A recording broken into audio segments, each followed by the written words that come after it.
In a dark corner of New Earth City, where neon lights covered broken streets and the air smelled like metal and oil, a girl sat quietly on the floor. Her name was Alina. She was 17, tall, soft, and wide, not like others in this cold, perfect world. She was what they called unfit, not for work, not for breeding, not for anything. Alina didn't choose her body. She didn't choose to be born in a world where every inch, every curve, every gram of fat was measured, judged, and rejected. Her stepfather, Rurik, stood nearby. A tall, thin man with a metal arm and dead eyes, once a soldier, now a drunk. He didn't look at Alina as family, only as a burden. "You eat too much," he growled. "You sleep too much. You're too soft. No one wants a girl like you." Alina looked down. She had heard these words 1,000 times. They were sharp like broken glass. Rurik grabbed her arm roughly. "Come, I found someone who might take you." She didn't ask questions. She had stopped asking long ago. They walked through narrow streets filled with flashing signs. Perfect Skin Clinic, DNA Slim Studio, Breed Better Futures. People walked past them with tall, thin bodies and glowing smiles. Everyone was watching. Everyone was judging. They reached a broken-down bar called the Iron Flask. It smelled like oil and old fire. Inside, strange men sat with machines in their eyes and weapons on their backs. Rurik pulled Alina to the counter and spoke to the bartender. A woman with half her face made of glass. "I want 1 bottle," Rurik said. "The strong stuff." The bartender raised an eyebrow. "That's expensive." "I'll trade her," he said, jerking his thumb toward Alina. The bar went silent. One man laughed softly. Another whispered something in a strange tongue. Bartender looked Alina up and down. "She's not regulation." "You sure?"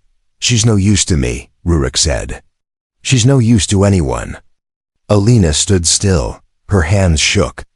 She wanted to scream, to cry, to run, but her feet didn't move. Her heart beat like a trapped animal.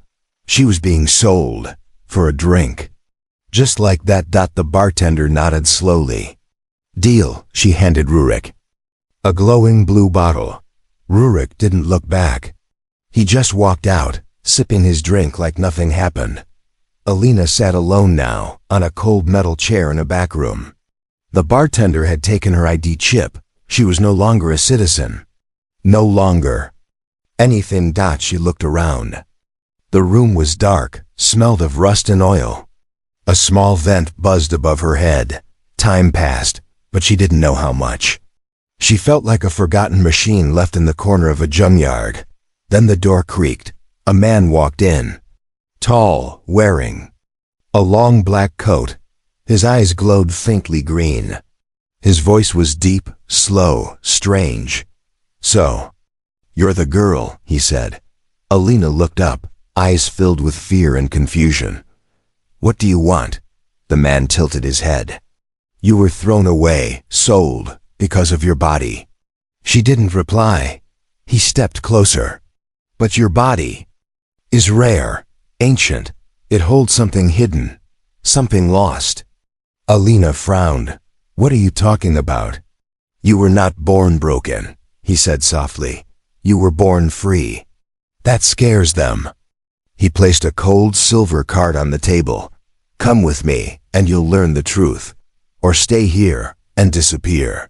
Alina stared at the card. Her heart pounded.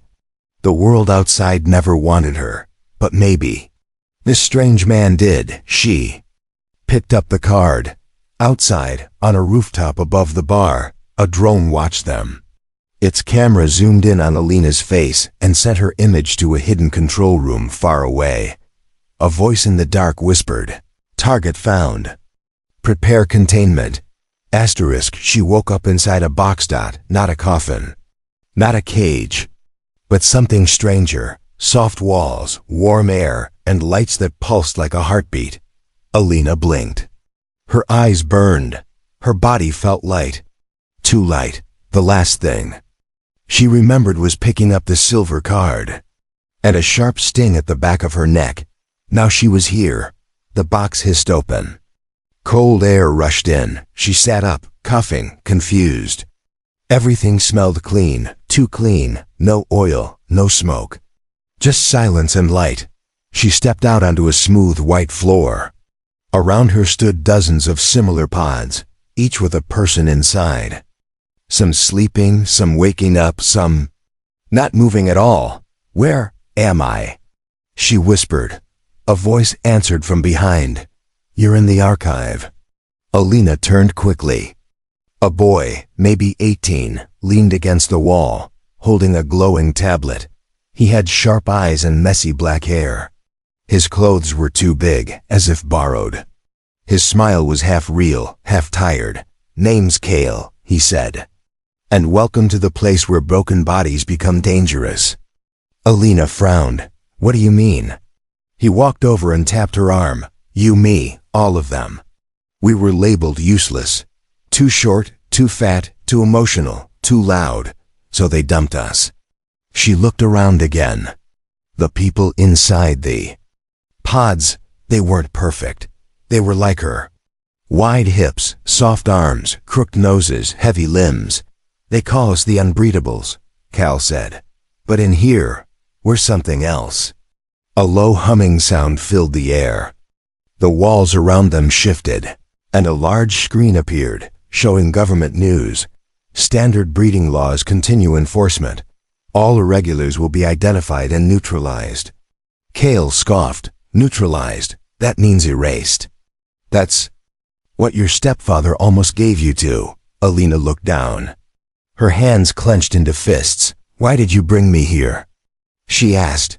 Kale's smile vanished.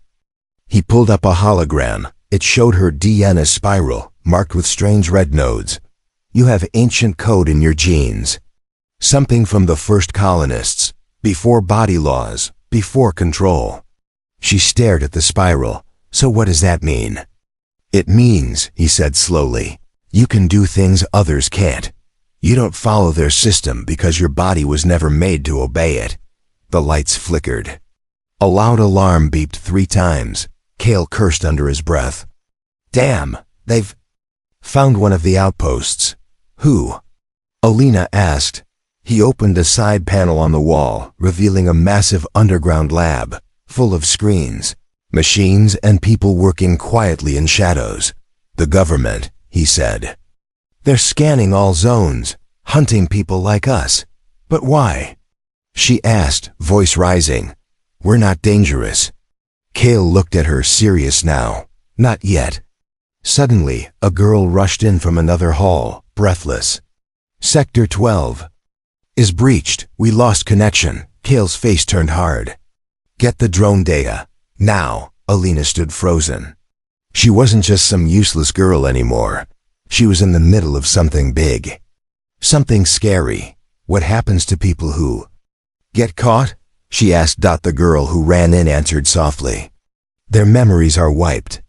Their bodies are recycled. Alina's stomach twisted. Later that night, Alina sat alone near her pod.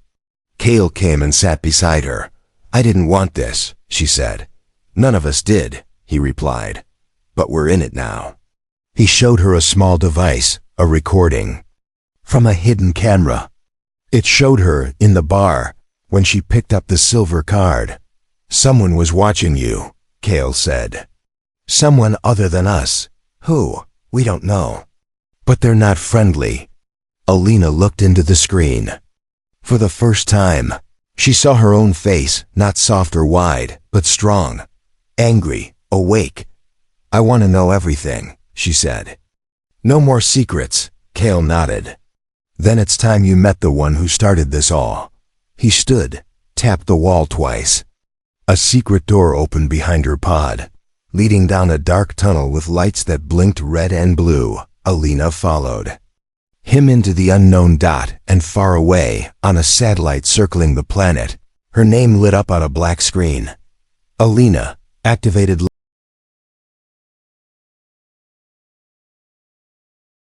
The hallway felt alive. Its walls breathed, soft pulses of red and blue moving like veins under skin. Alina followed Kale through the tunnel, her footsteps silent on the smooth metal floor. Ahead, the tunnel curved like a spiral, going deeper and deeper into the earth. She wasn't sure if they were under a city, a mountain, or something stranger. But the air smelled different here, like old dust and electric fear. Cale stopped in front of a heavy black door. He placed his hand on a scanner. "Where are we going?" Alina asked. He didn't look at her. "To meet the one who escaped the market and lived to tell." The door slid open with a hiss. Inside was a large round room filled with warm yellow lights. In the center, a woman sat on a floating chair, her body wrapped in wires, her skin almost glowing. One of her arms was metal, her eyes silver. "This is Mother Vin," Cale said quietly. "She used to be merchandise." Alina stepped closer. The woman's eyes opened. "You smell like freedom," she said. Alina blinked. "I don't understand." Mother Vin smiled, not kindly but with pain. "Years ago," she said, "I was like you, not perfect, not obedient. They said my legs were too thick, my skin too dark, my thoughts too loud. So they took me to the genetic market, a place where bodies are cut, genes sold, minds erased." Alina's heart pounded. "Is that where my stepfather was sending me?" "No," Vin said. "He was selling you cheap. If the market found you, you would have made them rich." Cale stepped in. "The market runs in the deep cities, underground, secret, but protected by the government." Alina narrowed her eyes. "What do they sell?" Mother Vin raised her metal arm. "Everything. Skin color, eye shape, brain upgrades. Want to be taller, richer, more obedient? Pay enough, and they'll rebuild you." Alina felt sick. "But the worst part," Vin said, "is the harvest zone. That's where people like us are taken apart." Slowly, Alina swallowed hard. "Why are you telling me this?" "Because," said Cale, "you're going in." A loud silence followed. "What?" Alina said. Cale turned on a holoscreen. It showed a map of an underground city, sharp towers, blinking dots, heat sensors. "We found out they're auctioning off something rare in 48 hours. A clone child with a broken body, marked for organ strip. We want to stop it." Then added, "They won't expect someone like you. You're unregistered. You're invisible to them." Alina shook her head. "I'm not a spy. I'm not strong. I don't even know what I am." Cale stepped forward. "You're the one they never planned for. That's your power." Alina looked at her hands. She still saw softness. She still felt fear. But something inside her, something old buried, was waking up. She nodded slowly. "I'll go." 2 days later, she stood at the gates of the genetic market, wearing a gray cloak, a forged ID chip, and a tiny implant in her ear. Cale's voice came through the earpiece. "Keep calm. You're just another bidder." The market was like a glowing cave filled with monsters. People walked around in designer skins, their faces smooth and fake. Tall guards with bone-colored masks stood at every corner, holding shock staffs. Bright neon signs hung above open booths. Real emotion upgrades 20% off. Custom baby kits. Buy 2, get 1 free. Fat gene clearance. Delete. Yours forever. Alina's stomach turned. But she kept walking. She reached the auction dome.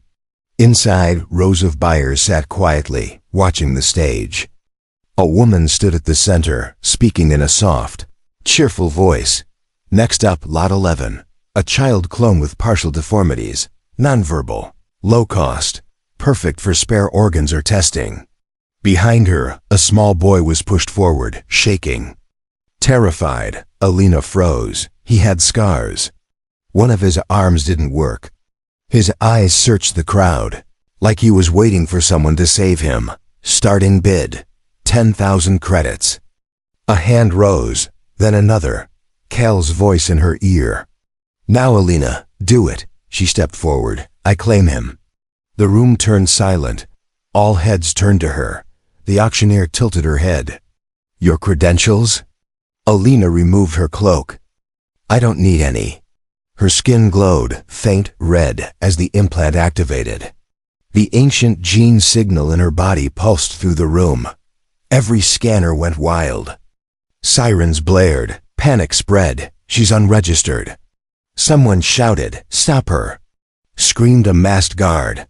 Alina grabbed the child's hand. "Run!" She yelled, and they did. Through smoke, alarms, and shouts, into the underworld. Far above, in a dark boardroom of the Global Genetic Council, her image appeared again. One man whispered, "That girl. She's not just a defect, she's a virus," said another. "She will infect the system." It started with silence, the kind that only follows fear. High above the clouds, in a floating fortress made of black glass and golden steel, 12 figures sat around a glowing table. They were the breeder lords, the secret rulers of human evolution. Each one had no name, only a number. Lord 2 spoke first. "We lost her." The room stayed quiet. On the table, a hologram showed a still image. Alina, holding the clone child. Eyes blazing, body glowing with red light. A line of code flashed beneath her face. Class, genetic anomaly, level UNCONTANID. Lord 5 leaned forward. "She walked through our scanners like they were nothing. No registered chip, no trigger response. How?" Lord 9 answered coldly, "Because her DNA is older than the system. Pre-purity, pre-regulation." Lord 1, the eldest, tapped his finger slowly. "Then we made a mistake." Everyone turned toward him. He stood. "We allowed the code to survive."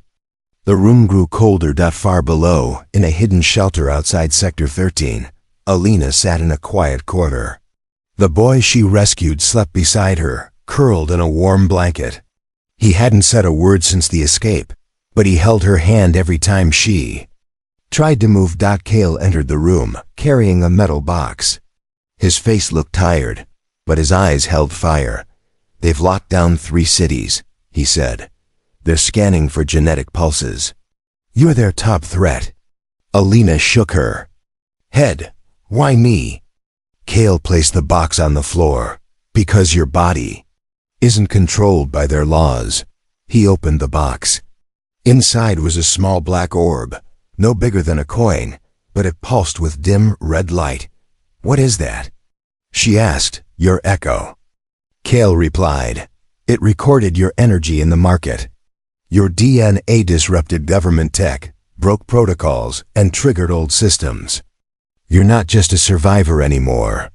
He looked at her serious. "You're a weapon." Meanwhile, back in the fortress, Lord 2 stood at a tall window. A thick fog of clouds covered the cities below. "They think the body is weak," he said. Voice low, "But her body is wild, unrefined, untrained." Lord 6 nodded. "Uncontrolled breeding always brings chaos." Lord 4 disagreed. "Or evolution." They all turned. "Watch your words," Lord 9 warned. But Lord 4 stepped forward. "We forced the world into shapes, slim waists, tall bones, clean minds, perfect breeding. But what if the imperfections were never defects? What if they're answers?" A red light flashed across the table. An AI voice spoke. "Alina, genetic frequency detected in Zone 13. That night, Alina stood alone outside the shelter, under the broken sky. The wind was cold. The stars above looked sick, pale and flickering, as if even the heavens were unsure now. She thought about everything. The market, the clone boy, the woman in the chair. Her stepfather's words. Too wide, too soft, too full. She placed her hand on her stomach. It was the same body, but now it felt like hers again. Kale joined her. "They call themselves gods," he said. "But gods fear what they can't control." Alina didn't reply. He reached into his jacket and handed her something. "What is this?" she asked. "A file," Kale said. "Real history. Before the laws. Before the lords. Before the system told people how to look, how to breed, how to exist. She opened the small holophile. Inside were images, real people from ancient Earth. Wide, tall, short, soft, curved, strong, dark, all different. All beautiful, no filters, she whispered, no edits.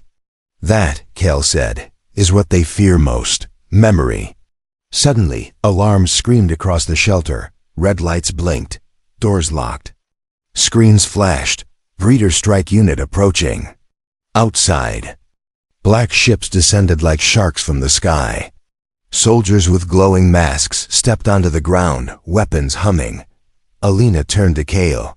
How did they find us? He grabbed the clone child, panic rising. Someone gave us up. She scanned the shelter. Faces of the resistance, wide-eyed and shaking. Then her voice cut through the panic. Let me go out. Kale froze. What? I'll walk into them, alone. You'll die. She shook her head. No, I'll make them see me. Back in the fortress, Lord One watched the feed. Alina stepped onto the dirt road alone, hands up, eyes forward, red light glowing faint under her skin. She's coming, whispered Lord Two. Lord Nine's eyes narrowed. End her now. But Lord...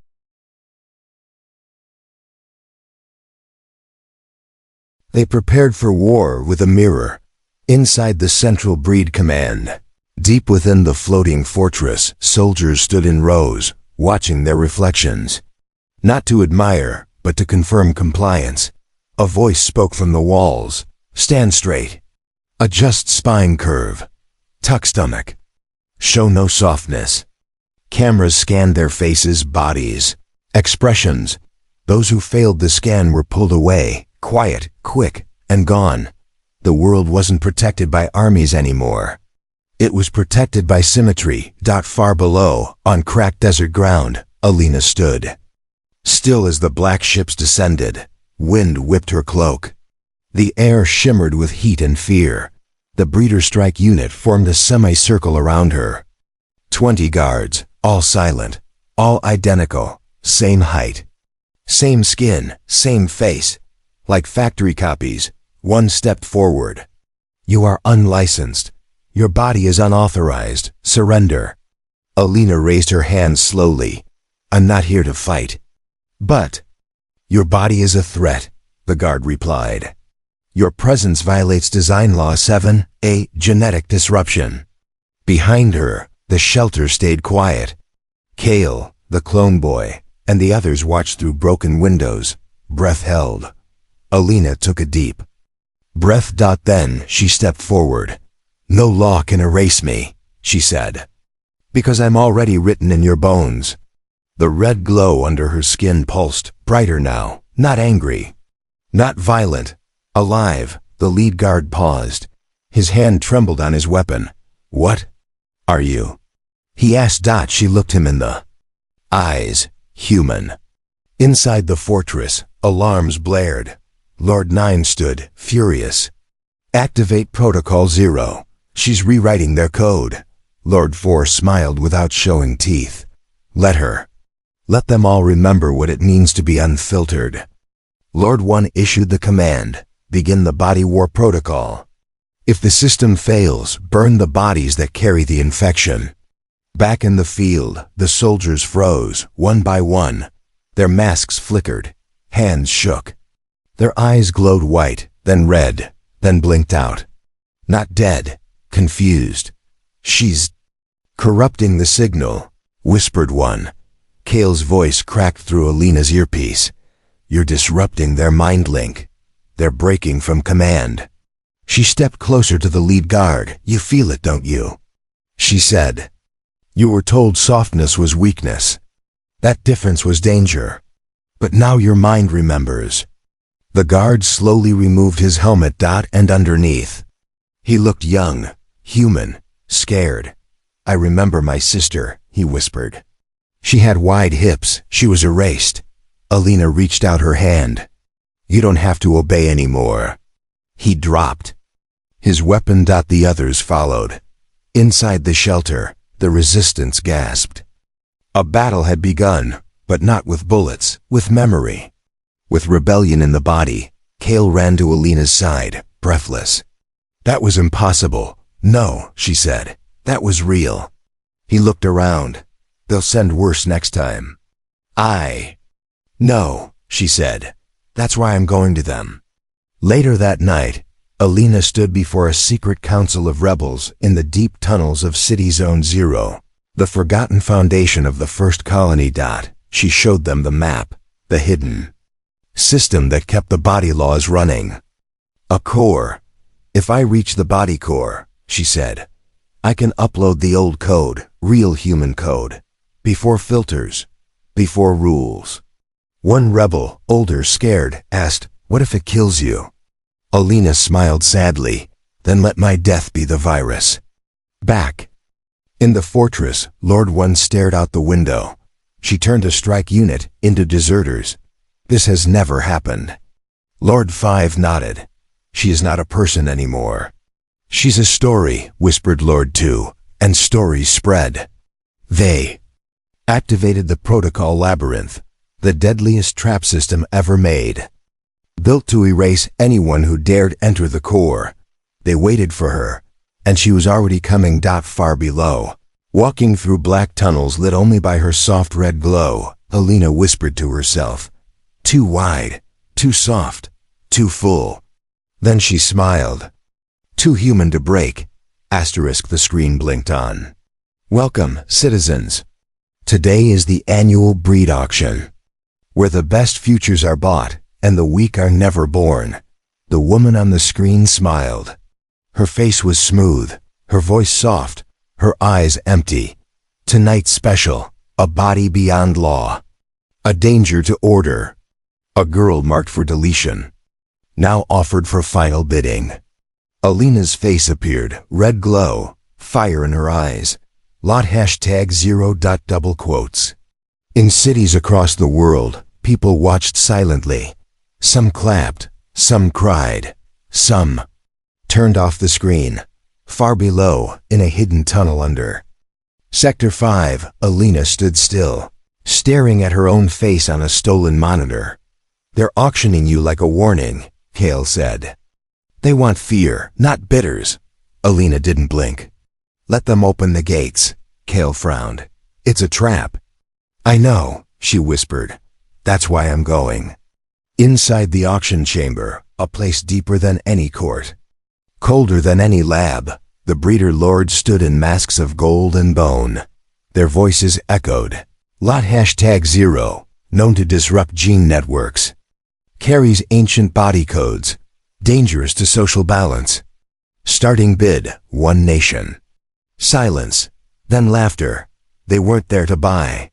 They were there to erase, until one voice spoke. From the crowd, a bidder stood up. Old, dark skin. Real wrinkles. A body that had not been reshaped. I bid my memory, he said. Confused whispers. Then another voice. A mother, I bid my daughter's freedom. Then a teenager, I bid my hunger. My right to be ugly, my right to be me. The breeder lords. Panicked, what is this? Kale's voice cut into their feed. It's not an auction anymore. It's a funeral for your system. Alina walked into the chamber, unchained, unarmed. The red light under her skin pulsed brighter than ever. Welcome, said Lord 1, stepping forward. The body that would not obey. She looked at him. Your perfect world forgot one thing. And? What is that? She smiled. You cannot sell a soul. She pressed her hand against the platform. The room pulsed. Lights cracked. Every scanner glitch, and suddenly, every broadcast screen across the globe flipped. People saw real humans for the first time. Wide bodies, round faces, rough skin, unedited voices. Real pain, real joy. Unfiltered, unapproved, unapproved, real pain. They remembered their mothers, their grandmothers. Their laughter, their softness, their power. All erased by the system, until now. Back in the chamber, the breeder lords began to glitch. Their gold masks cracked, their voices turned to static. "We control bodies." "No," said Alina. "You controlled mirrors." One by one, they fell, not with violence, but with truth. Kale entered the chamber, carrying the clone boy, now awake, now smiling. "He's watching you," Kale said. Alina kneeled beside the boy. "Do you know who you are?" He nodded. "I'm not a part. I'm a person." Above, the fortress broke apart. Below, the world woke up. And in a quiet home, far away, a young girl stood in front of a cracked mirror. She touched her belly, her arms, her face. For the first time, she didn't wish to change them. She smiled.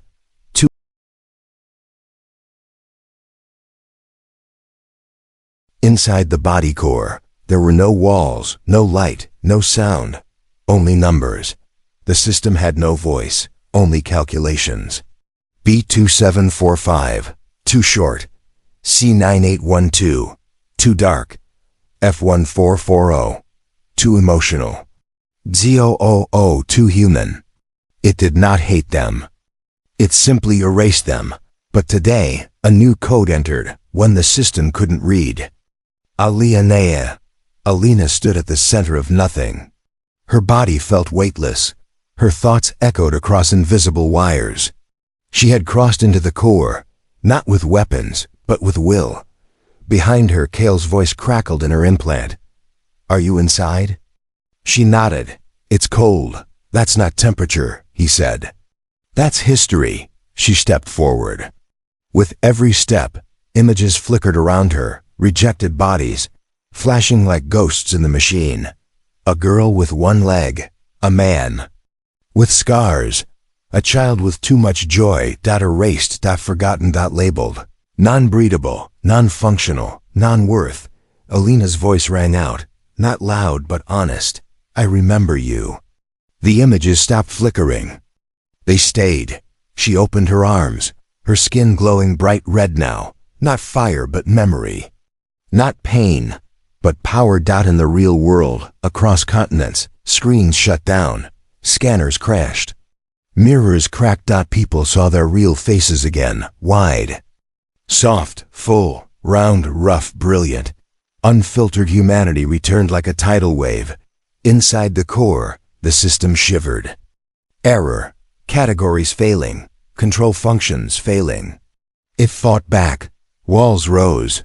Fire fell. Fake bodies appeared, slim, tall, sharp, shining. "This is the model," the system whispered. "This is perfection." Alina walked through them. She didn't break them, she replaced them. With her, her shape, her scars, her softness. Her truth. "You tried to shrink us," she said, "to fit us into your cages. But we are too full of life to be caged." Then the final form appeared. A woman, shaped like glass, glowing silver, skin stretched over bones. Eyes blanked. The system's last guardian. The breedkeeper AI. "You are the last virus," it said. "You carry chaos. I carry memory." Alina replied, "You are flawed." She smiled. "So is every mother who ever loved." Then she stepped forward and touched the breedkeeper's hand, and everything changed. The core collapsed, not in fire, but in freedom. Walls melted, codes rewrote. Files unlocked, erased voices spoke again, buried faces smiled, and then silence, peaceful. Final. Outside, in the ruins of the floating fortress, Kale held the clone boy close as a soft red light rose from the earth. "She did it," he whispered. "She broke it." The boy looked up. "So we can be anything now?" Kale smiled. "No, now we can be everything." In a quiet home far away, the girl in the mirror, the one who had once hated her body, now stood tall. She turned to her mother and said, "I'm not going to change." Her mother, with tear-filled eyes, whispered, "Good." And across the new world, the word breedable vanished from every document. Every ID, every law. It was replaced by one word. Human. Alina was never seen again, but stories of her were passed. Like fire in winter, warm, bright, unafraid. Some said she became data in the sky. Some said she walked the earth in a new name.